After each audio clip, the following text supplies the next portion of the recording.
금요 기도에 자기 의를 버리고 하나님의 의를 구할 때라는 것을 우리가 다시 한번 타이틀을 가지고 같이 한번 말씀을 이렇게 나누도록 이렇게 하겠습니다. 과연 나의 삶은 하나님을 지금 기쁘시게 하고 있는 건가? 하나님은 지금 나를 바라볼 때 나에게 삶에 대해서 만족하고 있는가? 또 나를 통하여 하나님께서는 영광을 받으시고 계시는 것인가? 우리가 자기를 쫓아 살 때는 뭐죠? 주님이 기뻐하시지 않죠. 그런데 우리가 하나님의 의를 따라 살 때, 예수님의 의를 따라 살 때, 성령님을 따라 이렇게 살 때 하나님은 이렇게 기뻐 이렇게 하시죠. 그래서 다른 종교들은 자기 자신과의 싸움이에요. 어떻게든 열심히 살아서 신을 기쁘시게 해야 되니까. 그런데 우리는 뭐요? 하나님 안에 머무는 것이고요. 그리스도 안에 머무는 것이고 성령 안에 이렇게 머무는 것입니다. 그래서 그런 부분들을 좀 이야기 오늘 이렇게 나누도록 이렇게 할 텐데요. 오늘 그 금요일마다 매주 나누는 어떤 세상에 돌아가는 그 일들을 이렇게 보면은요. 정말 휴머노이드 뉴스가 계속 나옵니다. 휴머노이드 피규어 AI에서 휴머노이드 로봇이죠. 인간 로봇입니다. 인간형 로봇이죠. 이제 대량 생산 시설 봇큐라는 시스템이 이제 구축이 됐다는 거예요. 그 말은 뭔 말이에요? 이제 이런 로봇들이 휴머노이드 로봇들이 많이 찍어져서 나온다. 이제 그 말입니다. 여기 또 앞서가는 것이 이제 연간 몇 대? 12,000대. 여기는 이제 12,000대는 되게 적은 것이고요. 테슬라 로봇이죠. 올해 몇 대? 올해 몇 대? 5,000대. 아마 다 팔리겠죠. 내년에 몇 대? 5만 대. 이렇게 막 엄청난 로봇이 이제 생산이 된다는 거예요. 그 사람들이 사겠죠. 돈만 있으면 사니까. 관심 있어서 살 거고 호기심에서도 아마 살 거예요. 왜? 데려다 놓으면 막 이 말도 되고 뭣도 되고 그러니까. 이것도 시킬 수도 있고 저것도 시킬 수 있고. 신기해서라도 사람들이 돈은 초반이라 좀 비싸겠지만은 옵티머스죠 이름이. 그래서 휴머노이드가 이제 올해부터 쏟아진다. 그리고 이제 다 어디 여기저기서 지금 또 지지 않기 위해서 뭐 중국도 뭐 이미 휴머노이드 로봇이 막 나와서 여기저기 돌아다니고요. 레인보우 로보틱스에서도 올인해가지고 계속해서 여기저기서 휴머노이드 로봇을 개발하고 이렇게 있습니다. 그러니까 이제 지금부터는 이제는 어떻게 또 산업용으로 막 쓰여지는 그 로봇을 였다면 이제 점점 지금 뭐 계속 산업용으로 쓰여지고 있고 이제 점점 더 우리 인간 사회 안으로 점점 더 인간과 더불어가는 사는 그런 구조로 지금 많이 생산되기 때문에 그런 세상이 이제 이미 시작됐다고 보시면 됩니다. 중국은 디지털 위안화를 계속해요. 이미 위안화를 쓰고 이렇게 있는데 위안화를 더 쓰려고 한다, 확대하려고 한다. 지금 달러 기반, 미국의 달러죠. 달러 기반 스테이블 코인, 이제 미국에서 그런 어떤 그 CBDC는 중앙화폐는 아니고 뭐죠?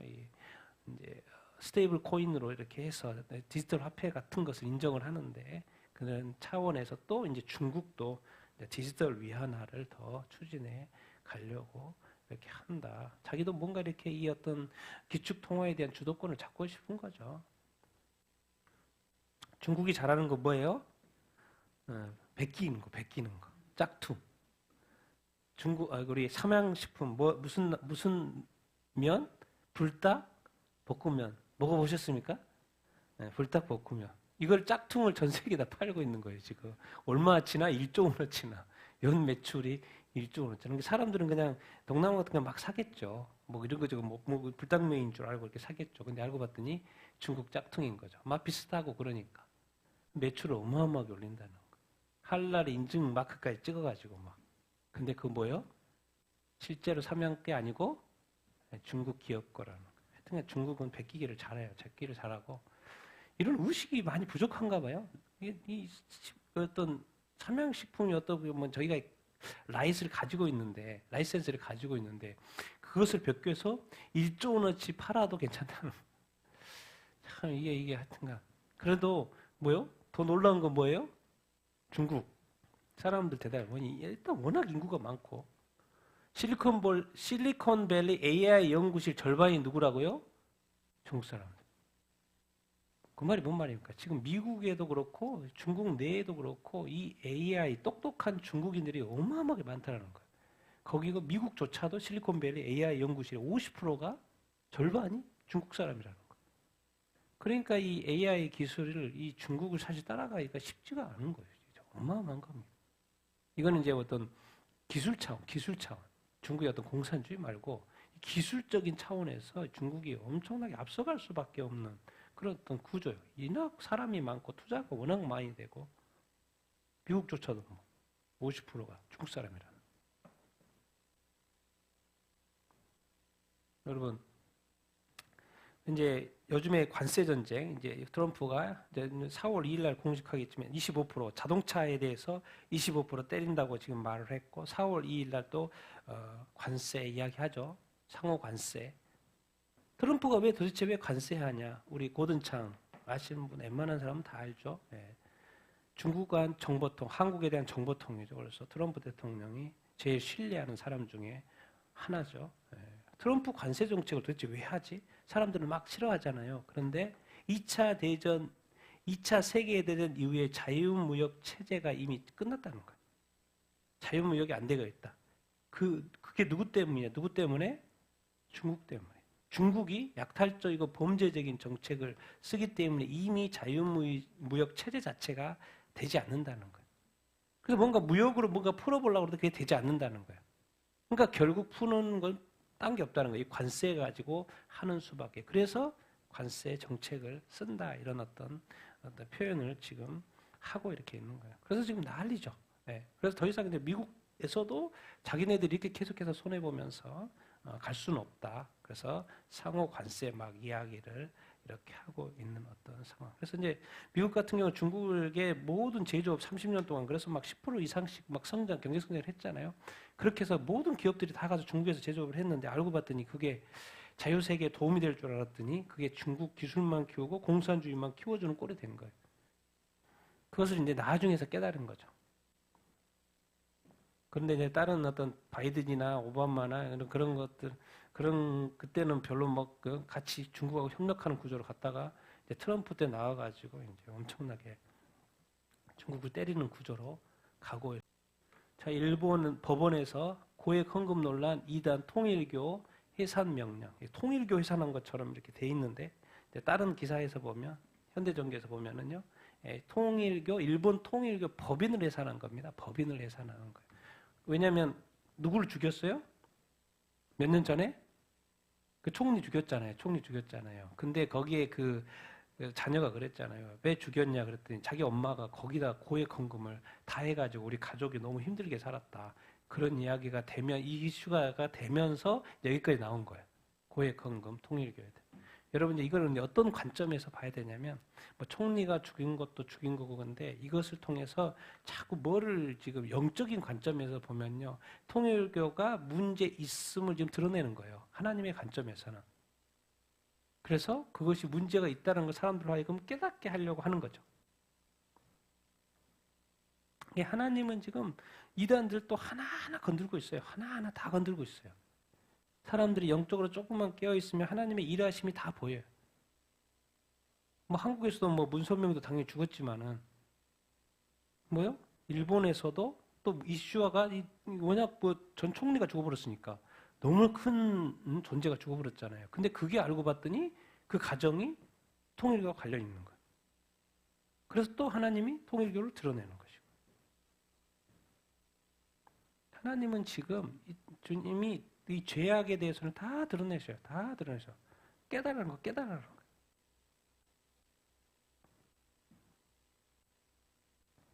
여러분 이제 오늘 지진이 엄청난 큰 지진이 났습니다. 난리 났어요 지금. 미얀마에서 지진이 났는데 여기는 어디냐면 30층 건물이라고 그래요. 근데 이게 다 무너져가지고 여기 수십 명 매몰돼 있어요 지금 현재.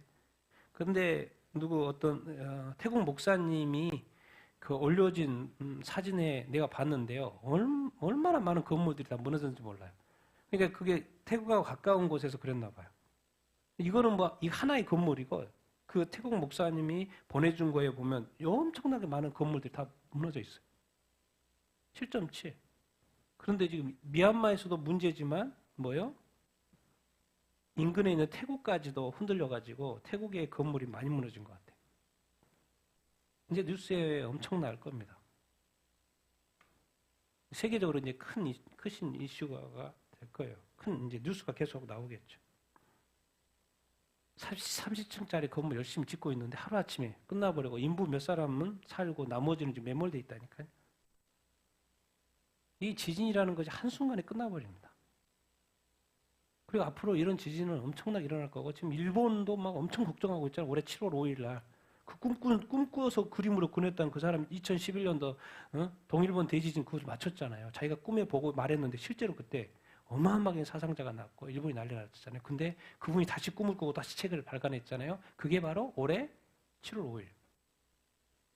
그것 때문에 지금 센카이 그 지진 때문에 지금 계속해서 이야기가 나오고 있는데 어쨌든 지금 미얀마에서도 엄청난 지진이 일어나서 사상자도 지금 이제 일어났기 때문에 제가 속보가 떠서 잠깐 제가 이렇게 들어가서 이렇게 봤던 것이고요. 이렇게 세상은 이렇게 한순간에 무너질 수 있어요. 그러니까 항상 이런 걸 보면서 뭐죠?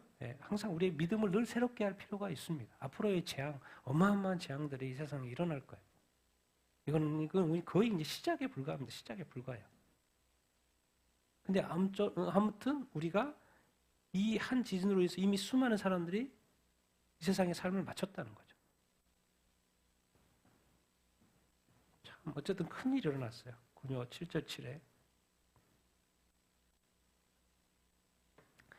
여기 러시아에게 휴전, 미국 계속 어쨌든 푸틴은 뭐 자기에게 이득 최대한 따내려고 이렇게 하는 것이고, 그래서 이제 러시아 제재 좀 풀어줘라, 제재 좀 풀어줘라. 그럼 휴전할게.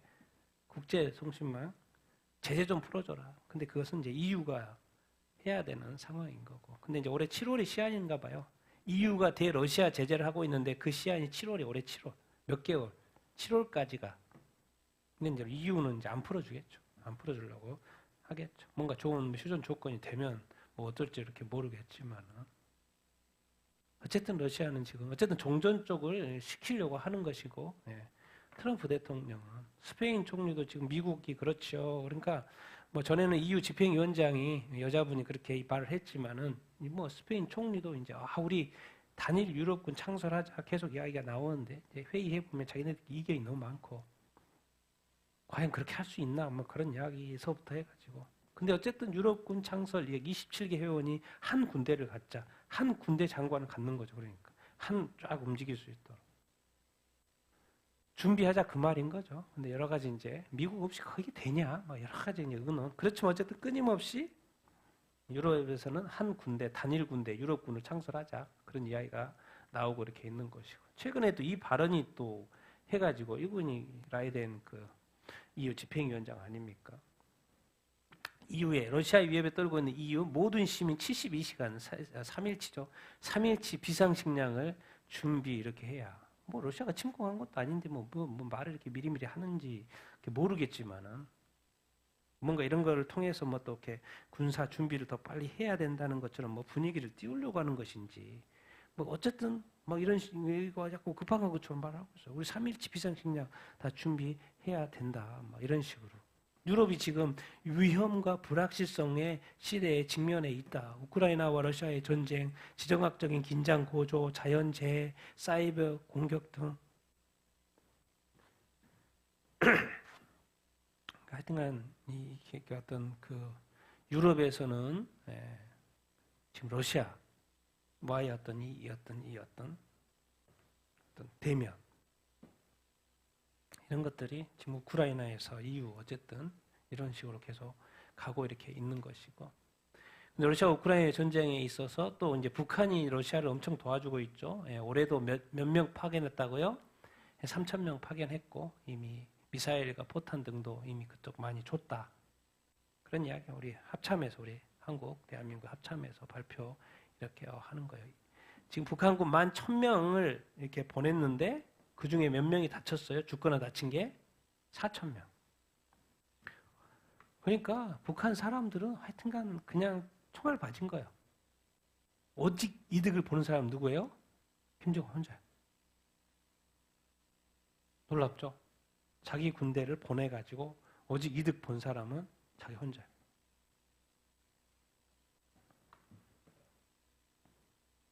어이구 러시아 푸틴이 어이구 우리 도와줘서 고마워. 공중 조기 경보 통제기 선물로 줬는지 김정은한테. 그래서 이거 뭐 타고 막 탄 거 막 영상으로 보여주고 그래요. 결국에는 이런 모든 것들이 결국은 김정은 체제만 뭐죠? 하여튼간 이게 푸틴도 자기가 살기 위해서 북한의 무기를 받고 도움을 받고 또 북한의 체제를 공고히 하고 자기도 이기고 이런 게 악의 축이죠. 악의 축. 북한은 빨리 무너져야 될 나라고 푸틴도 도대체 왜 20년 이상씩 하냐고. 자기 나라도 아니고 러시아가. 국민들이 잘 살게끔 해주는 게 대통령이고 그러지. 어떻게 자기 잘 살라고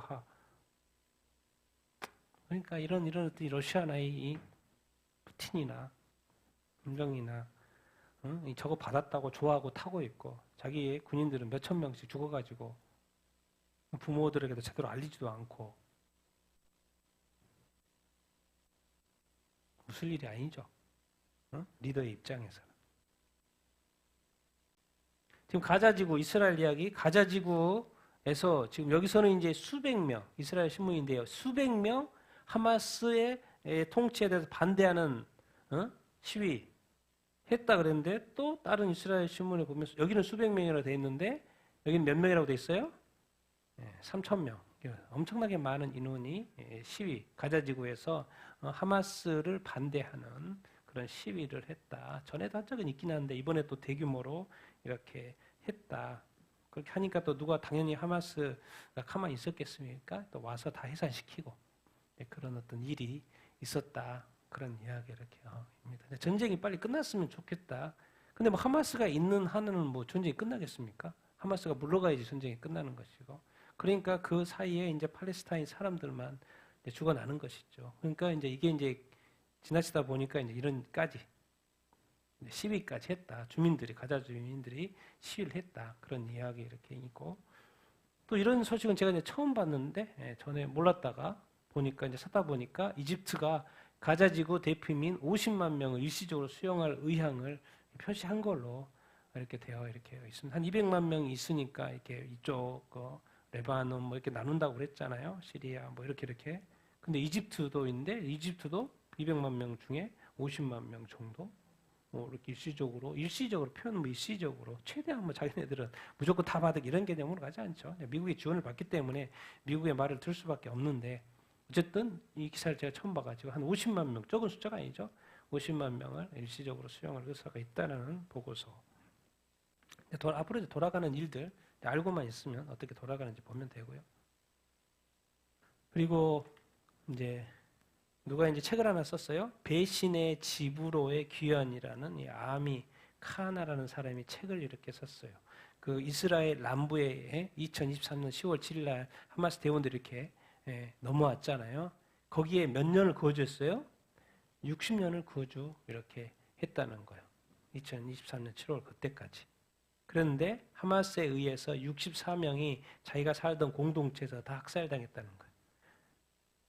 자기 공동체 내에서 몇 명이 64명이 죽었다. 근데 그런 스토리 이야기인 것 같아요. 그런 책. 자기가 여기서 60년을 살았는데 그 당시에 무슨 일이 있었고 자기 공동체 사람들 어떻게 학살당했고 죽었고 무슨 이런 스토리 책이 나온 것 같아요.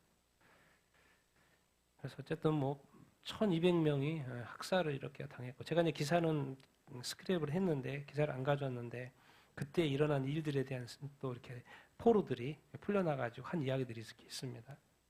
정말 엄청나게 비참한 이야기들이 많이 이렇게 있고 왜 불태웠는가? 성폭행하고 불태운 거야. 증거 없애려고. 뭐 얘들도 불태우고 막 그랬잖아요.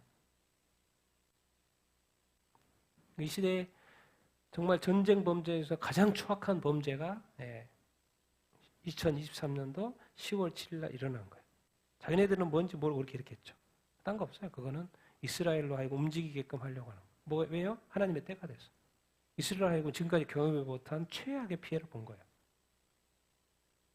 그것 때문에 이스라엘이 움직였고 지금 뭐야? 하마스, 헤즈볼라, 후티 반군도 그렇고 이제 후티 반군 남아있으니까 이제 미국에서 때리는 것이고 그 다음에 시리아 정권이 무너졌잖아요.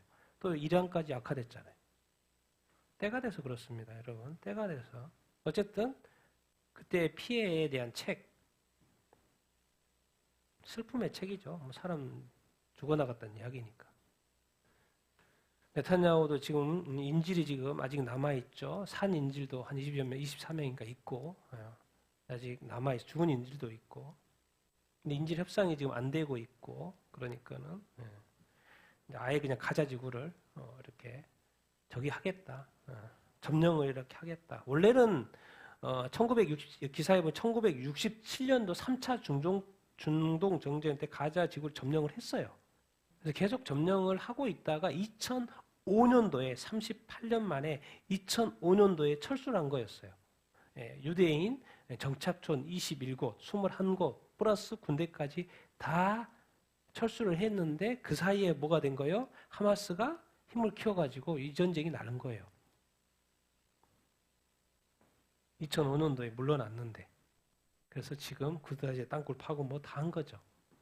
그래서 다시 재점령하겠다. 아직 인질이 남아 있고 어쨌든 이제 뭐 그냥 생각을 해보면 이스라엘 쪽에서는 하마스를 아예 없애고 싶은 것이고 또 인질도 받아야 되는데 근데 또 인질을 내주면 이제 하마스에게는 협상거리가 아무것도 없잖아요.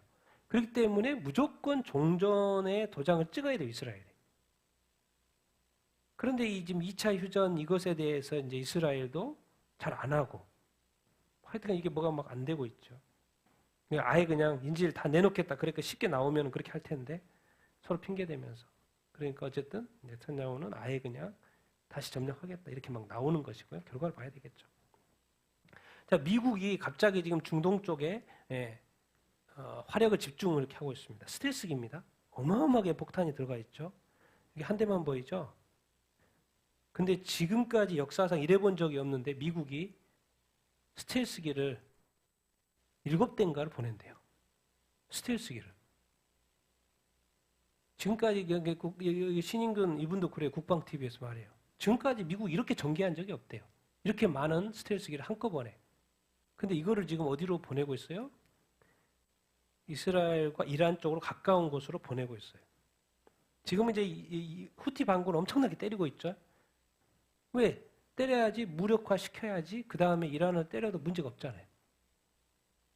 그리고 막 계속해서 그 무역의 통로는 아주 미국으로는 또 다른 서방 지역에서도 중요한 루트잖아요. 왔다 갔다 하는데 석유라든가 물건들이 배들이. 근데 거기를 계속해서 러시아나 이란이나 중국 거는 때리지 않고 누구 것만 때린 거요? 서방세계만 때리잖아요. 후티가. 그러니까 이번 기회에 그냥 완전히 이제 후티를 완전 하려고 미국은 밀어보려고 하는지 엄청 때리고 있죠. 근데 특별히 이번에 지금까지 없었던 이 전개를 지금 하고 있어요. 근데 이제 여기 어디? 스텔스기 폭격기를 7대를 어디에다 한다는 거예요? 지역 이름? 디에고 가르시아. 디에고 가르시아가 어딨냐면 다 설명해 주더라고요. 저도 이 처음 알았어요. 사우디아라비아, 인도, 스리랑카 밑에 여기에. 한 5,000km 되는데 5,000km 가는데 그쪽에다 보내고 있다는 거예요. 왜? 저기를 칠 수 있게끔 저기나 후티 반군이나 여기 MA니까 후티 반군이나 또 이란까지는 말 안 하는데 이란까지 지금까지 없었던 전개를 지금 하고 있어요. 저희가 바로 이제 디에고 가르시아라는 것인가 봐요. 저쪽으로 지금 보내고 이렇게 있어요. 그런데 이제 또 뭐까지 스텔스기라는 만약에 5,000km 되고 길니까 중간에 뭘 해야 돼요? 공중급여를 해야 되겠죠. 그러니까 공중급유기들도 같이. 근데 여기서 이제 중요한 단어가 뭐냐면 며칠까지? 이게 뭔가 5월 1일까지 고도 보완을 한 상태에서 뭔 일이 이제 하려고 지금 가는 것이 아닌가 추측을 하는 거죠. 근데 그게 이제 5월 1일이라는 어떤 그 자기네들 그 기록이 있는 거죠. 거기에 지금 여기에 5월 1일하고 3월 25일부터 5월 2일까지라는 표시가 되어 있습니다. 그래서 지금 보니까 공중 급유들이 카타르 등 중동 전진 기지에서도 수송기, 급유기 등이 다 지금 뭐 하고 있어요? 저쪽으로 이동을 하고 있어요. 근데 지금 엄청난 화력들이 지금 중동 쪽으로 미국이 집중을 하고 있는데 이미 그쪽에는 이 항공모함이 한 대가 있죠. 근데 이번에 이제 뭐가 가고 있어요? 네, 칼빈슨 항공모함이 중동으로 지금 배치돼 가지고 가고 있어요. 트루먼과 합류. 항공모함이 2대. 근데 또 이것만인 줄 알았더니 또 뭐요? 제럴드 포드 전단도 아마 대서양 쪽에 있을 거예요. 여기가 지금 훈련 중인데 이것도 4월 왔으면 어디로 와요? 중동. 근데 지금까지 전개하지 않았던 엄청난 이 화력이 지금 중동 쪽으로 모이고 이렇게 있어요. 그래서 이제 트럼프가 지금 최후 통첩을 이란한테 했죠. 언제까지? 8월, 5월 중순, 2개월, 5월 중순까지, 5월 18일까지인 거예요. 핵 협상 안 나오면 1차적으로 이제 후티 반군을 때리려고 하겠고 핵 협상 안 나오면 후티를 이제 박살내는 걸 보면서 이란도 나오게끔 하려고 하는 전략이겠죠. 근데 이만큼한 전력을 이 중동 쪽에 집중시키는 것은 이제 이란을 끌어내기 위한 전략이기도 하고 뭐 후티도 때리는 것도 이렇게 있겠지만 이제 겁을 주는 거겠죠. 근데 트럼프가 또 직접 때리니까. 근데 이 군사 전문가들은 그냥 국제 정세를 읽는 사람들은 그냥 이렇게 이야기해요. 어디를 때리려고? 화이트타임즈에서는 그냥 이란 핵시설을 공격하려고 그러네. 저거 딱 보니까. 그렇게 생각하는 거야. 왜 저 많은 어떤 항공모함과 비행기들이 스텔스기들이 저렇게 가지? 수많은 그 폭탄들을 싣고 있는. 왜 가지?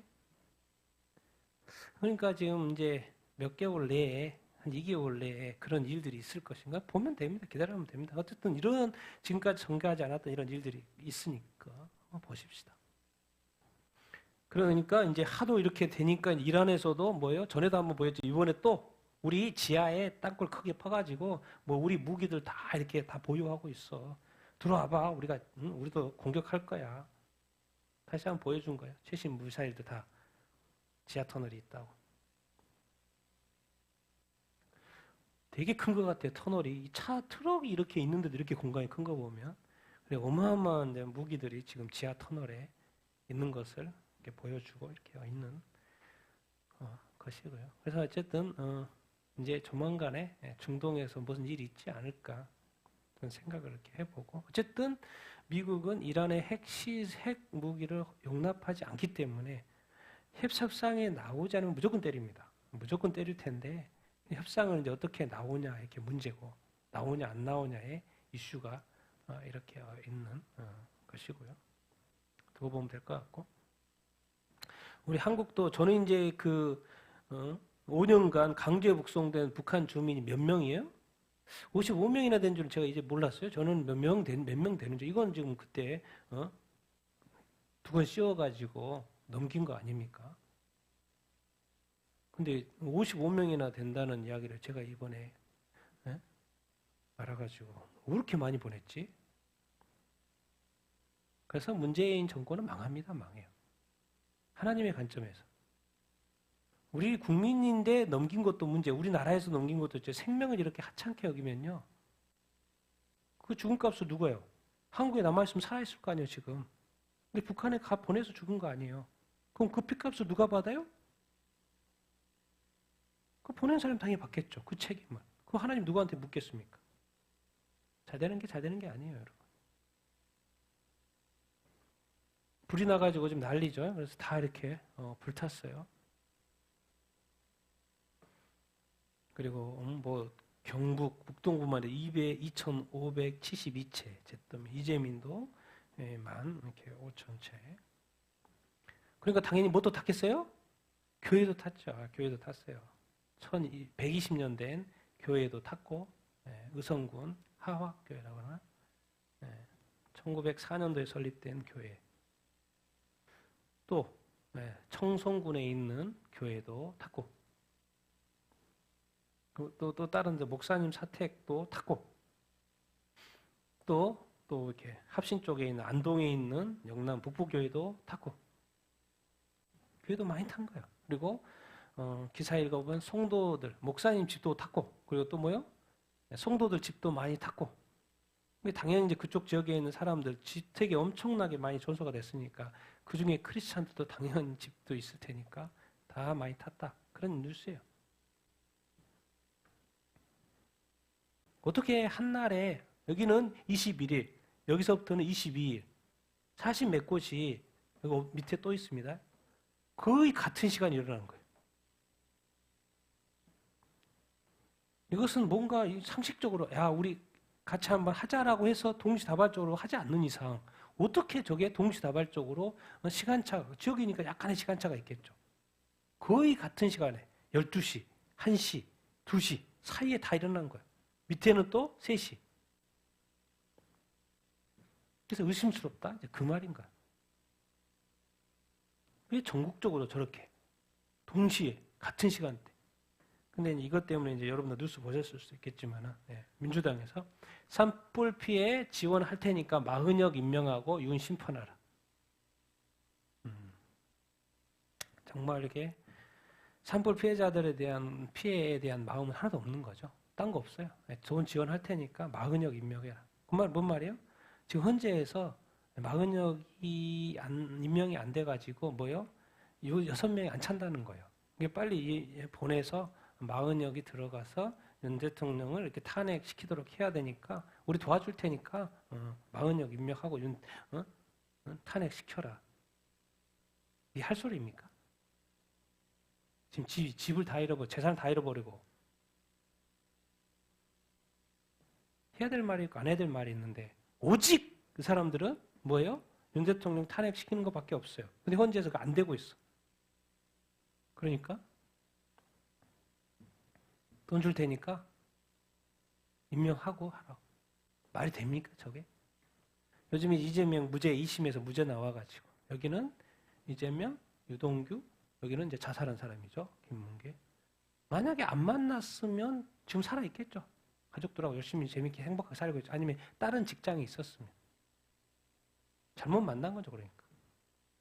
이 사람은 살아있고 아직 여기는 죽었어요. 자살한 거죠. 그럼 왜 자살을 했지? 무슨 이유 때문에?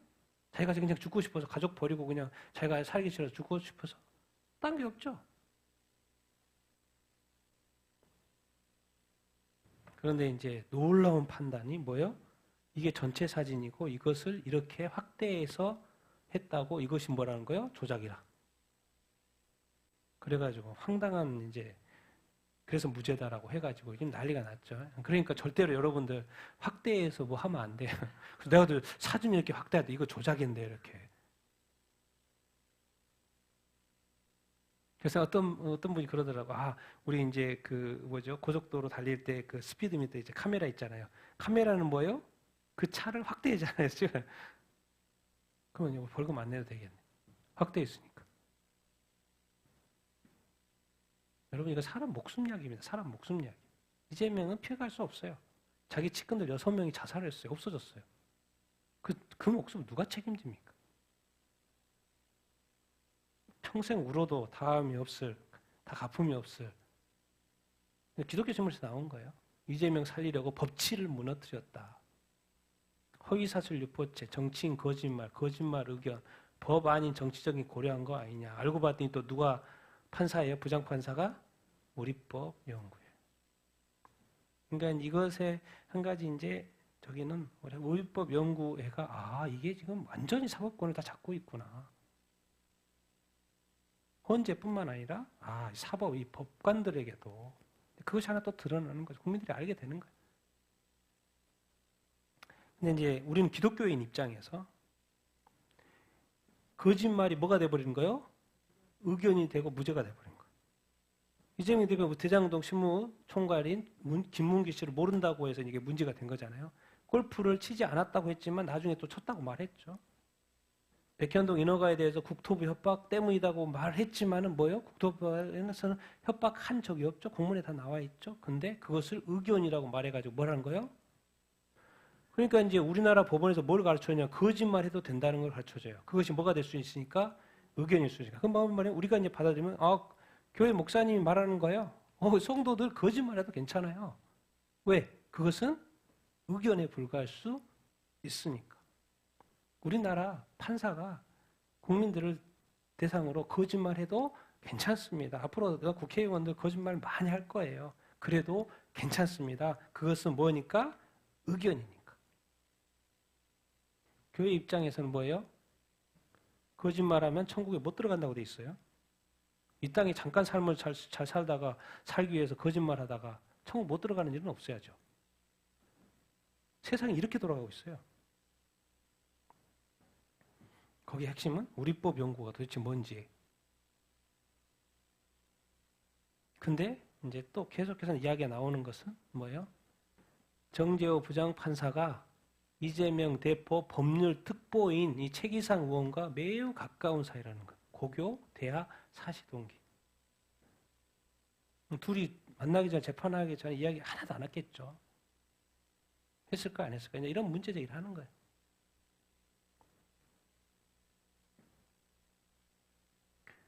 그런데 놀랍게도, 지금은 이제 퇴임을 했지만, 김명수 대법관이 그랬죠. 진실과 차이가 나도 허위 사실 공표라고 볼 수 있다, 없다? 없다. 진실인데, 그것이 허위가 아니라는 말이에요. 도대체 뭔 말이에요, 도대체 이게? 진실이면 진실이고 거짓말이면 거짓말인데 진실인데 허위사실 공표라고 할 수 없다. 대법관도 이렇게 했어요.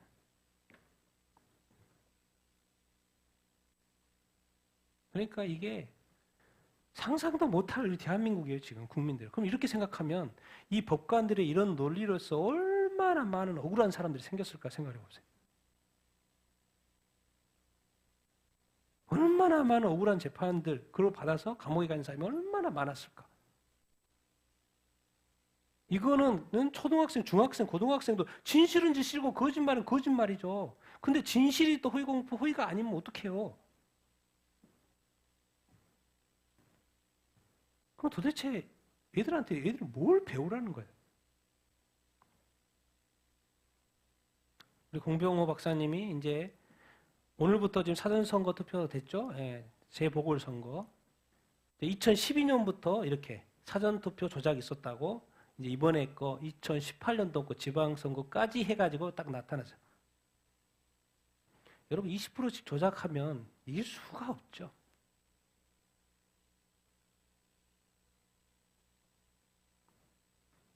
오늘부터 내일까지 제가 이제 선거관 홈페이지 들어가 봤더니 이렇게 돼 있어서 지금 오늘 이제 사전투표 오늘 내일 사전투표 4월 2일 날 본투표 저렇게 하는 거죠. 뭐 교육감 선거도 하는 것 같고 교육감도 있고 뭐 시도 의원 한 10명 정도 되는 것 같기도 하고. 왜요? 이제 공병호 박사님 이때도 뭐 저기 하지 않겠어요? 사전투표로 가지고 저기 하지 않겠어요? 또 이렇게 조작하지 않겠어요? 부정성 있지 않겠어요? 근데 이제 민경호 의원은 할 수도 있고 안 할 수도 있고 이번에는 까볼 수 있으니까 이번에 지금 벌써 까보자고 이렇게 나왔잖아 하나에 이번에는 무조건 까보면 돼요. 아니면 안 하든지 아주 시험대에 오른 이번 선거입니다. 시험대에 오른 이번에 선거예요. 보면 알게 되겠죠. 그리고 이제 문영배 헌법재판관 이미선 이제 4월 8일 날, 4월 18일 날 다음 달이죠. 4월 18일 퇴임합니다.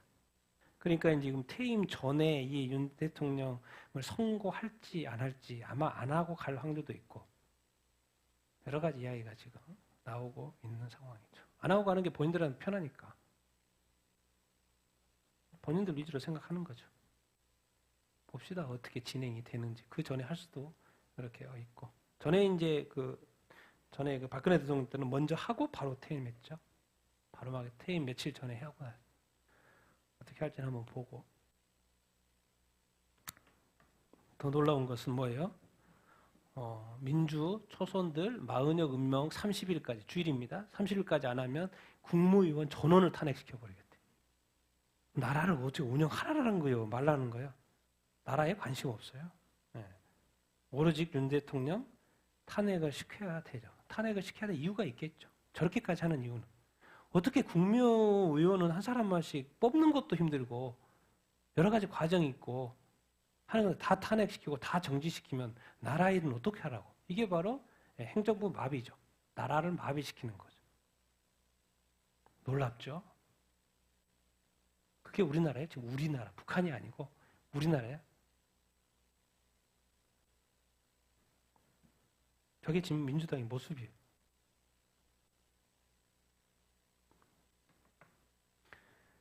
영국 이야기. 자, 이게 뭐 같아요? 황금알. 황금알입니다. 광고예요, 광고. 네, 광고예요. 무슨 광고인지 보신 적 있으세요? 광고인데 호수가 나오죠? 호수가. 이게 이제 약간 이 기름물이에요, 기름물. 이슈가 되는 광고입니다, 요즘에. 그래서 사람들의 무리가 이렇게 있고, 계란을 가져왔고, 황금알을 가져왔고, 이 여자분이 이제 남자를 이제 데리고 가는 거예요. 그리고 호수에 들어가요. 약간 이제 기름물 같죠? 기름에 튀기는 거예요. 예. 치킨 광고입니다, 치킨 광고. 근데 뭐가 들어가 있어요, 지금? 사람이에요, 사람. 사람이요. 같이 걸어가다가 이 사람이 저렇게 이제 드는 것처럼, 민영처럼 드는 것처럼 되어 있어요. 그래서 이제 사람을 집어넣어야 안 되나요? 집어넣죠. 이거 뭘 이제 기독교적인 관점에서 교회에서 비판하는 거예요. 기독교적인 관점에 뭐가 집어요? 세례식이에요, 세례식.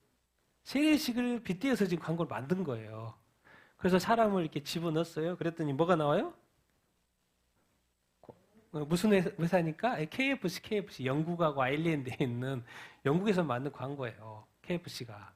뭐가 나와요? 사람이 들어갔는데 치킨에 대해서 나와요. 치킨에 대해서 나와요. 그래서 사람들이 이제 다 있고 치킨. 여기까지는 뭐지 저게? 세례식 가지고 하는 것 같은데 이제 다음의 문구 때문에 제가 한 거예요. 다음의 문구. 뭐라고요? believe, 믿어라. in. 뭐라고 돼요? believe in 치킨. 이게 지금 침례식 가지고 하는 거거든요. 그럼 보통은 believe in Jesus라든가 believe in God이에요. 근데 이걸 가지고 believe in 뭐로 바꾼 거예요? 치킨이라는 거예요. 침례식을 가지고 치킨 믿으라는 거예요. 하나님 믿으라는 것도 아니고 예수 믿으라는 것도 아니고 치킨을 믿으라는 거예요.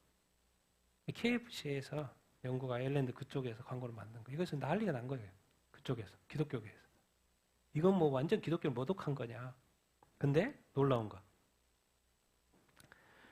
아이고 지루하고 이쪽 담당자가 말하는 거 지루하고 혼란스러운 세상에 재미있게 좀 해보려고 그랬다고. 우리 제품의 진실을 혼란스러운 세상에서 약간의 가벼움과 경쾌함 주려고 그랬다는 거예요. 만약에 이런 이슬람 세계에서 이렇게 했다고 해보세요. KFC 당장에 불 다 났죠. 영국이라는 기독교 나라에서 침례식을 빗대어서 치킨을 가지고 빌리빈 갓도 아니고 빌리브인 치킨 그리고 그걸 재미로 했다. 그래서 기독교계에는 그런 신성모독 아니냐 이렇게 가는 거예요. 난리가 난 거죠 지금. 자, 영국 성공의 학교에서 옛날에 제가 한번 기사를 다룬 적이 있는데 이번에 또 이렇게 항소를 했나 봐요. 그런데 동성애는 죄라고 가르쳤어요. 그랬는데 해고가 됐어. 근데 이번에 또 항소에서도 뭐가 된 거예요?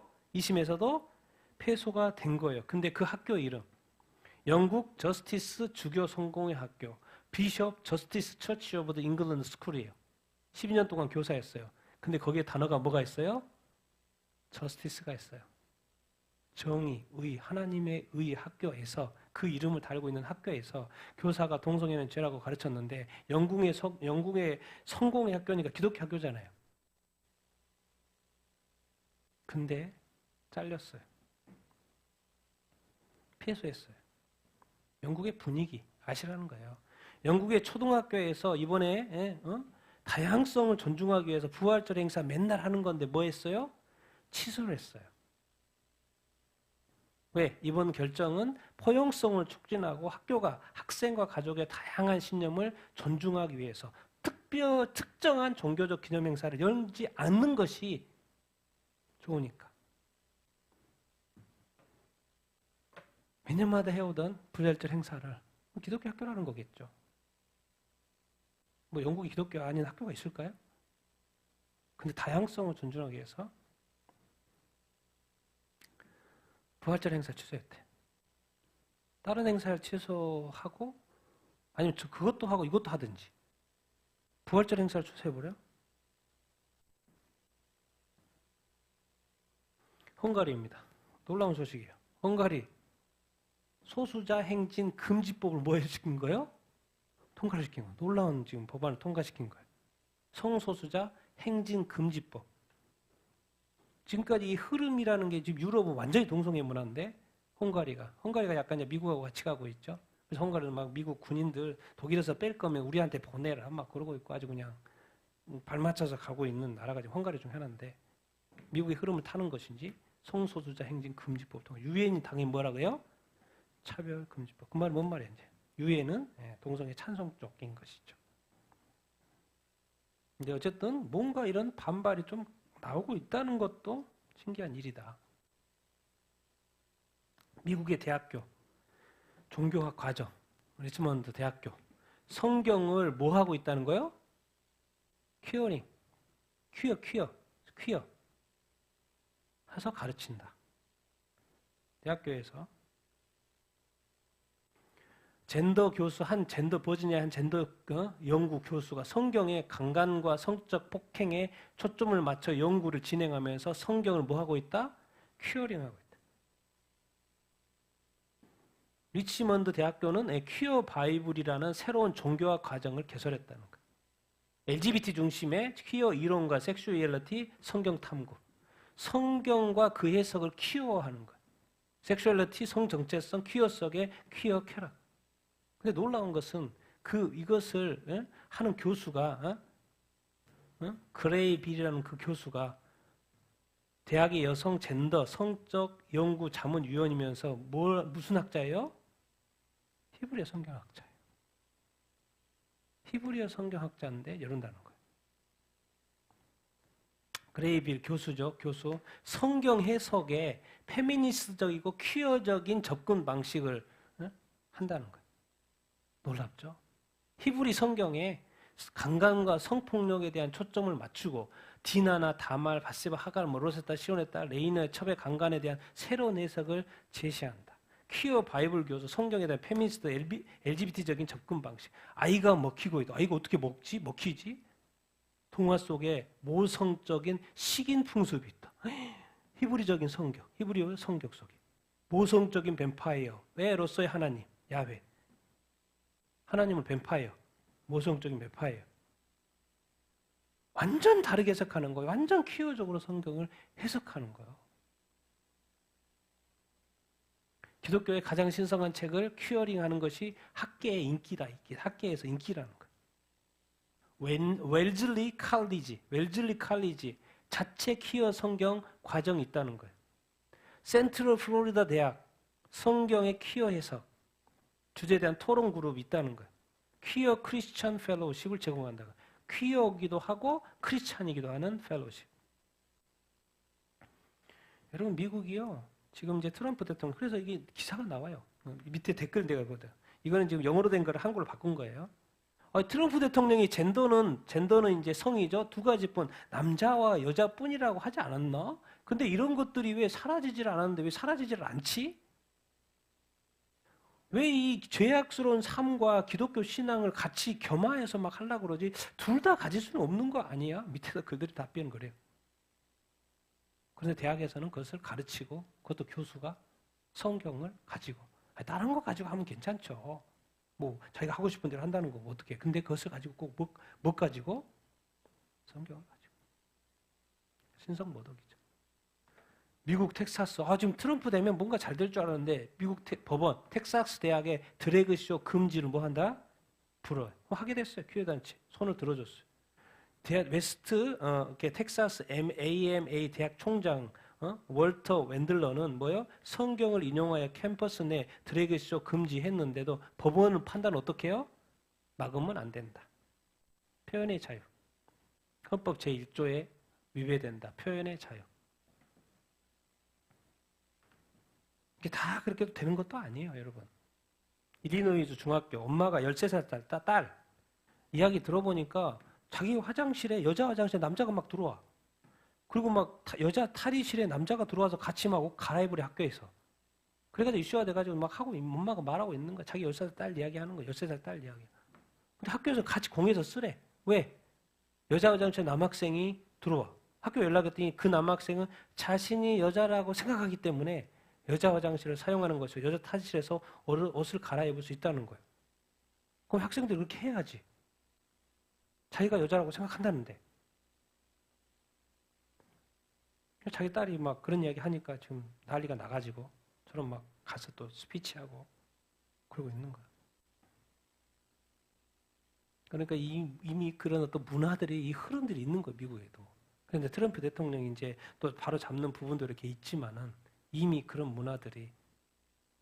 그리고 당은 또 그걸 또 찬성하고 또 그런 민주당 그 주지사가 있는 그런 쪽은 또 그런 거 또 하니까. 정말 근데 이제 놀라운 소식이 마지막 나미비아 어디가 있는지 아세요? 나미비아 어디가 있을까요? 대륙에 아프리카 맨 밑에 있는 나라가 어디 나라예요? 남아프리카 공화국의 위쪽에 있는 나라입니다. 나미비아 나라예요. 성경을 노래로 전하다. 이게 뭔 말이지? 오푸어라는 마을이죠. 오푸어라는 어떤 마을. 현지어는 딤바. 거기에는 히은바라는 종족이 살아요. 근데 히은바라는 종족에게 뭐가 전해진 거예요? 복음이 전해진 거예요. 2017년도 몇 년 전이죠? 5년, 7년 전, 8년 전 한 지역의 목사가 하나님이 히은바족에게 복음을 전하는 부르심을 받아가지고 뭐예요? 복음을 전하기 시작을 했어요. 그런데 딤바오로 된 성경이 거의 존재하지 않았던 거예요. 그래서 나미비아 성서 공회, 위클리프, 사마리아 컨퍼런스가 도와줘가지고 히은바 언어 성경을 번역하기 시작을 해서 35개 성경 이야기하고 복음 찬양이 만들어졌고 이거를 메가 보이스 오디오 기기로 들려준 거예요. 그런데 그 이야기를 듣고 사람들이 변하기 시작한 거예요. 예수님을 믿기 시작한 거예요. 그래서 창세기, 창조 이야기를 아이들을 언어로 흘려 보내줬더니 아이들이 놀라움과 기쁨에 차서 춤을 추기 시작을 했다는 이야기인 거예요. 놀랍지 않으세요? 아이들은 이제 한 나무 주변에 모이는 거예요. 나무 주변에 모여서 돌을 놓고 앉아가지고 뭘 듣는 거예요? 성경 이야기를 듣는 거예요. 그러다 보니까 뭐예요? 몇 개 마을이 뭐예요? 5개 마을이 모이게 됐다는 거예요. 그러다가 또 도움을 받아서 어떤 교회를 지어요? 돌로 교회를 또 지었다는 거예요. 돌로 만든 교회를 지었다. 우리처럼 막 건물 지은 그런 게 아니고 돌로 만든 교회를 지었다라는 거예요. 이제 그 목사는 도대체 교회가 몇 개가 세워졌는지조차 알 수 없을 정도로 많은 교회가 그 종족에게 세워졌다는 거예요. 근데 이 종족은 유목민족이에요. 이따가 봄에 다시 또 이동하는 민족이에요. 그래서 이동하다 보면 또 다른 걸 만나겠죠. 복음이 계속 그렇게 전해진대요. 그리고 지금은 태양광 오디오 성경이 보급돼가지고 또 복음이 더 많이. 근데 이 종족은 전체 인원이 몇 명? 5만 명밖에 안 돼요. 많은 인원이 아니고 나미비아라는 나라에서 또 히은바족 5만 명밖에 안 돼요. 근데 이 오디오 성경이 거기에 그들에게는 아주 효과적인 복음 도움을. 왜 그래요? 그들의 문화는 뭐예요? 문자 문화가 아니라 구조 문화인 거예요. 그러니까 성경 듣고 다 외워버린대요. 왜? 그렇게 살아왔으니까. 그게 효과적이라는 거예요. 복음 들려주면 다 외워버린대요. 그래서 지금도 칼라하리 사막 어딘가의 작은 마을에서 히은바어로 복음이 뭐하고 있다? 들려지고 있다. 그래서 이제 내가 궁금해가지고 이 나미비아를 쳐봤어요. 근데 나미비아는 기독교가 87%나 돼요. 왜 그런가 했더니 1883년도부터 1915년도까지 어느 나라 식민지였어요? 독일의 식민지였어요. 그래서 복음이 전해져가지고 루터 교회가 제일 많대요. 루터 교회가 제일 많고 기독교인 85%, 그래서 루터파가 절반, 50%가 루터파 이렇게 하는 거예요. 그러니까 독일이 들어가서 식민지화 되면서 복음이 전해져가지고 지금 그렇게 되고 있는 상황에 이번에도 누가 히은바족이라는 그 종족이 문자는 잘 없는 것 같은데 뭐요? 오디오 성경을 통해서 예수님을 믿게 됐다. 놀라운 일들이 지금 이 세상 가운데 일어나고 있다는 것을 얼마나 기쁜 소식입니까? 히은바족. 전체적으로 5만 명 되진 않지만 많은 사람들이 지금 예수님을 믿고 있다. 그리고 라틴 아메리카죠. 밑에 미국 밑에 피선교지에서 뭐요? 세계 선교 뭐로? 주체로. 언제부터 이런 조직 이베로 아메리카 선교 협력체라는 이 COMIBIM이라 1987년도부터 시작이 됐나 봐요. 근데 지금은 25개국에 지부를 줄 정도로. 그래서 1987년도에 1,600명의 선교사가 활동을 했대요. 이 단체에. 근데 지금 2017년도부터 몇 명으로 증가했다고요? 22,000명으로. 제가 이걸 보면서 깜짝 놀란 게 우리 대한민국 대단하다. 여기는 이제 라틴 아메리카 선교 조직이 몇 명? 22,000명인데 우리 대한민국은 뭐예요? 한 나라가 선교사 몇 명 파송이에요 지금? 2만 명 넘죠. 그리고 보면 대한민국 하여튼간 대단한 나라다는 생각이 저절로 들고요. 근데 자기가 세계 선교의 주체가 되고 싶다고 할 정도로 오래전부터 선교를 위해서 이렇게 노력하고 있다. 여기저기서 노력하고 있다. 그런 것을 기쁜 소식이죠. 감사한 일이고 이번에 또 모이면서 그런 기사가 나오는 것이고 이제 한국 뉴스 잠깐 한국 이거 뭐요? 이주민 역파송에서 이제 어디로 이런 주제로 모였나 봐요. 이주민 무슨 시대? 정착. 저도 이제 이주민 선교를 오랫동안 했으니까 역파송하는 것을 되게 귀하게 여겼는데 지금 뭐요? 역파송이 아니라 이주민 정착. 여기 타이틀 이렇게 돼서 이주민은 이제 한국 교회를 되살릴 주역이라는 거예요. 한국 교회 저출산이어가지고 사람이 없다는 거예요. 그 외국인 들어오니까 그 외국인 이제 정착해서 그 정착한 외국인들을 교인으로 만들어야 된다라는 이야기를 지금 하고 있는 거예요. 한국은 초저출산, 초고령화로 급격한 인구 감소, 이제 교회의 외국인들이 한국 교회를 살릴 수 있는 주역이라고까지 표현을 하고 있어요 여기서. 그만큼 한국 교회가 이제 위기라 이제 그런 이야기 이렇게 있고 이주민 선교의 어떤 방향들이 점점 더 역파성도 당해야 되지만 또 정착 선교까지도 생각을 해야 되는 것이 아니냐 이제 이런 어떤 선교회 어떤 주관 어떤 모임을 했다. 많은 지금 외국인들이 정착을 하고 있죠 한국에. 그들에게도 복음 전해야 되겠죠. 왜 그들도 자기들의 종교를 가지고 있으니까. 가만히 놔두면 자기들 종교 계속 여기서 믿으니까. 그러니까 한국에 와 있는 동안에 또 복음을 전해야 되겠죠. 자 마지막으로 뭐예요? 통계입니다. 통계. 요즘에는 뭐 워낙 뭐 잘 돼 있기 때문에 다 뭐 그래프로 만들어주고 설명 다 해주고 몇 년도부터 2024년도까지 크리스찬 전 세계 기독교 인구가 뭔지가 뭐 영상으로 다 만들어줘요. 내가 그걸 캡처한 거예요. 2024년도 기독교가 29%, 30%, 무슬림이 24%, 25%. 여기는 우리는 30%, 25%. 여기는 이제 안 믿는 사람들. 기독교가 여기는 몇 명으로 나오냐면 24억. 이슬람은 나 깜짝 놀랐어. 이슬람이 지금 19억으로 나와요. 19억. 20억으로 나와요. 이슬람이 20억. 기독교는 24억. 그러니까 맞네. 이제 조금 있으면 이슬람 인구가 기독교 인구를 초월한다는 말이 맞네. 맞는 거예요. 통계가 벌써 25로 나와요. 여기서 이 사람이 잡아준 거예요.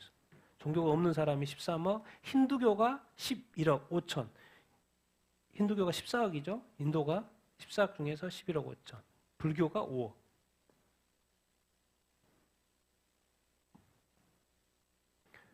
여러분, 이 기독교가 지금 25억입니다. 기독교니까 당연히 예수님을 믿는 80억 중에서 25억이 지금 크리스찬이라고 좀 나오고 이렇게 있어요. 이 자료에 의하면.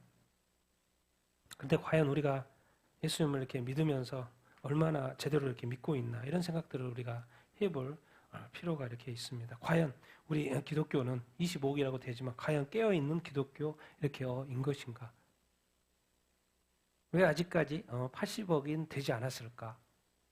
또 된다는 이야기도 없지만은 아직도 어떻게 보면 그래도 감사한 건 1등 기독교다. 응?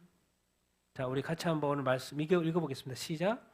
범사에 기한이 있고 천하 만사가 다 때가 있나니 날 때 죽을 때 심을 때 뽑을 때 죽일 때 치료할 때 헐 때 세울 때 울 때 웃을 때 슬퍼할 때 춤출 때 돌을 던져 버릴 때 돌을 거둘 때 안을 때 안을 것을 멀리할 때 찾을 때 잃을 때 지킬 때 버릴 때 찢을 때 꿰맬 때 잠잠할 때 말할 때 사랑할 때 미워할 때 전쟁할 때 평화해야 할 때 제가 위에 붙여놨어요. 솔로몬이 이야기하는 거예요. 예. 전도서 3장에서 말하는 거죠. 세상이 여러 때, 여기는 평시, 무슨 때, 좋을 때, 안 좋을 때, 구약의 통일왕국의 때, 분열왕국의 때, 신약 예수 강림의 때, 성령의 강림의 때가 있었고, 그래서 성령 강림에서 교회가 시대가 돼서 지금까지 2000년 동안 교회 시대가 됐고, 지금 모든 민족의 복음을 전하는데 지금 아프리카의 나미비아의 그 히은바 정도 5만 명밖에 안 되는 그 종족에게도 복음이 전해져 가지고 거의 모든 민족의 복음이 지금 전해지는 타임. 그러니까 지금 2000년의 교회 시대, 이런 때, 평시의 때, 교회 시대. 그러면 성경이 또 저것만 이야기하고 있는 게 아니죠. 같이 읽겠습니다. 시작. 내 생각에는 이것이 좋으니 곧 임박한 환난으로 말미암아 사람이 그냥 지내는 것이 좋으니라. 형제들아, 내가 이 말을 말하노니 그때가 단축하여진 거로 이후부터 안에 있는 자들은 없는 자같이 하며 우는 자들은 울지 않는 자같이 하며 기쁜 자들은 기쁘지 않은 자같이 하며 매매하는 자들은 없는 자같이 하며 세상 물건을 쓰는 자들은 다 쓰지 못하는 자같이 하라. 이 세상의 외형은 지나감이로라. 성경에는 평시의 때도 이야기하지만 또 마지막 때도 이야기를 했어요. 제가 이제 앞에는 평시였으니까 제가 전시라고 이야기를 이렇게 붙여봤으면, 단어를 이렇게 붙여봤습니다. 사도 바울이 이야기하는 거, 임박한 때는 이제 사도 바울 때는 로마 박해죠. 지금의 때는 뭐 우리로서 이제 요한계시록 7년 대환란인 것이고. 그러니까 지금까지는 뭐 결혼해라 그렇게 이야기하더니 임박한 환란이 있으니까 그냥 지내라. 그게 더 낫다. 결혼 이야기하면서 하는 이야기가 그냥 지내는 게 낫다. 그때가 단축되어졌다. 이후부터는 아내가 있어도 없어도 없는 자같이. 운다고 너무 슬퍼하지 마. 그럴 필요 없어. 기뻐해도 그 기쁨 이제 곧 끝나. 기뻐하지 않은 것 같이. 매매했다고 많은 걸 소유했다고 너무 좋아하지 마. 그거 다 없어져. 세상 물건 다 많이 가지고 있다고 자랑하지 마. 빨리빨리 써. 빨리빨리 쓰고. 쓰는 게 좋아. 마음껏 먹든지 쓰든지 뭐 사든지 하고 싶어 해. 어차피 다 못 써. 시간이 부족해서. 왜? 환란이 임박했으니까. 이 세상에 네가 가지고 있는 모든 것들, 심지어 너의 삶까지도, 삶의 시간조차도 이 세상의 모든 외형은 뭐 한다? 지나간다. 성경은 분명하게 때와 시기는 모른다고 되어 있지만, 때와 시기는 모른다고 되어 있지만, 이 모르는 이 때와 시기가 가까이 올 때가 되면 그 시대를 뭐 할 수 있다고 되어 있어요? 분별할 수 있다고 되어 있어요. 때와 시기는 정확히 몰라요. 왜? 아버지만 알죠. 근데 성경에는 예수님도 직접 무화과나무를 이야기했고 또 사도 바울도 이 환란 때 전에 배도하는 일이 있고 적그리스도가 나타나면 그때는 진짜 환란이야. 그래서 그 징조들에 대해서 나도 해 뜨면 뭐 저녁에 날이 좀 이렇게 불구스름하고 그러면 날 좋다는 거 이런 거 다 알잖아. 다 분별하고 살잖아. 그런 것처럼 그 때가 되면 무화과나무 알아야 돼. 그래서 시대를 분별하라고 이야기되어 이렇게 있어요. 그래서 우리가 하나만 알고 때와 시기는 모르니까 그냥 막 살았고 언제인지도 모르고 막 살아난다고 하지만 성경을 정확히 보면 그때가 되면 자동으로 너희는 알게 될 거야. 깨어있다면. 그래서 성경은 정확히 가르쳐 주고 있어요. 그러니까 다 알아야죠. 하나만 알면 안 됩니다. 우리 마지막 말씀 읽겠습니다. 시작. 형제들아, 내 마음에 원하는 바와 하나님께 구하는 바는 이스라엘을 위함이니 곧 그들로 구원을 받게 하려나 내가 증언하느니 그들이 하나님께 열심히 했으나 올바른 지식을 따른 것이 아니라 하나님의 의를 모르고 자기의 의를 세우려고 힘써 하나님의 의에 복종하지 아니하였으니 그리스도는 모든 믿는 자에게 의를 이루기 위하여 율법이 마침이 되시니라. 사도 바울 로마서에 그 16장을 쓰면서 그 이스라엘 자기 이방 사도로서 이방인들이 이렇게 다 예수 믿고 구원받는데 자기 이스라엘 백성이 구원받지 못하는 것에 대한 너무나도 안타까움이 있는 그 마음을 주님이 아시고 로마서 9장, 10장, 11장 이스라엘도 구원받을 거라는 이야기를 해주는 그 구절이죠.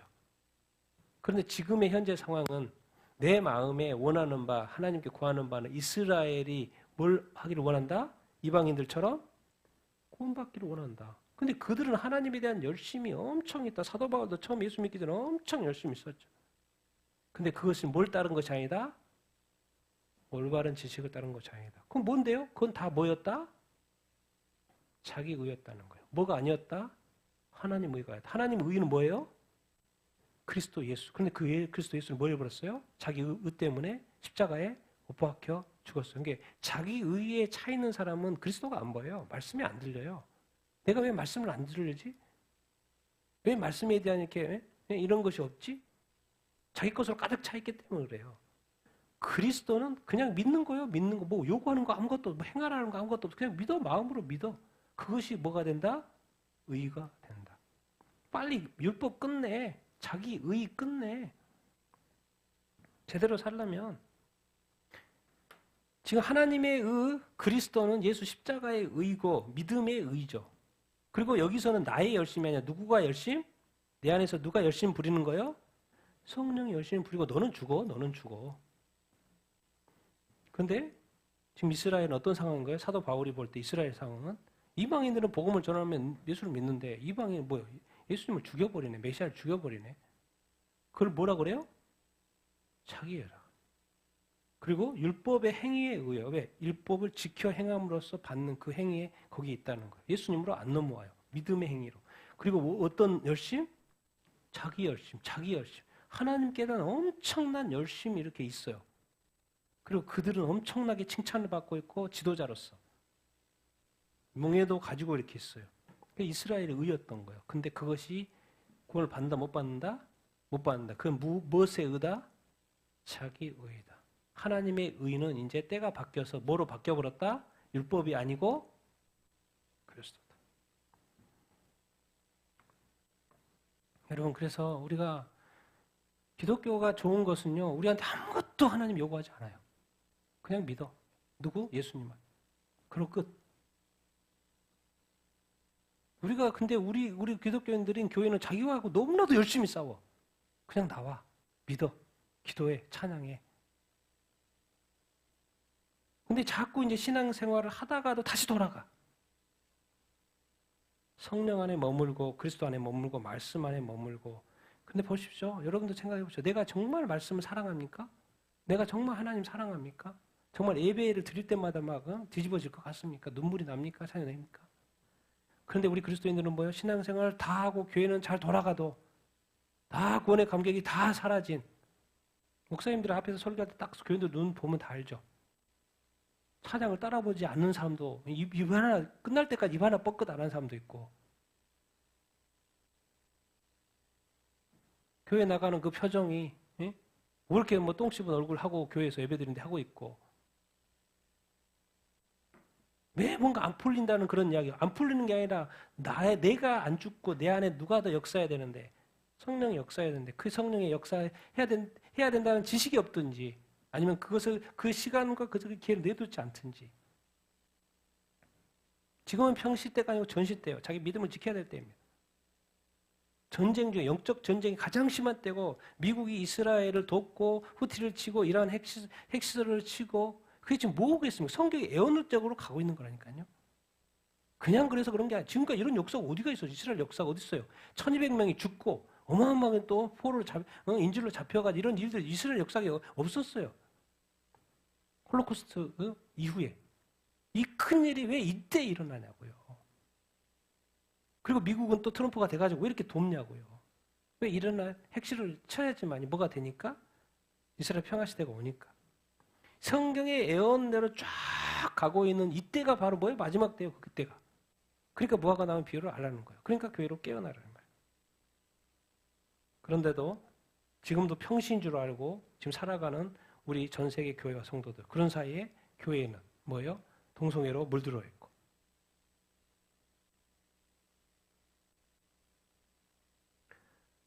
그래서 우리 기도하십시다. 정말 우리가 우리 의를 버리고 누구의 의를 따라야 돼요? 하나님의 의를 쫓아야 돼요.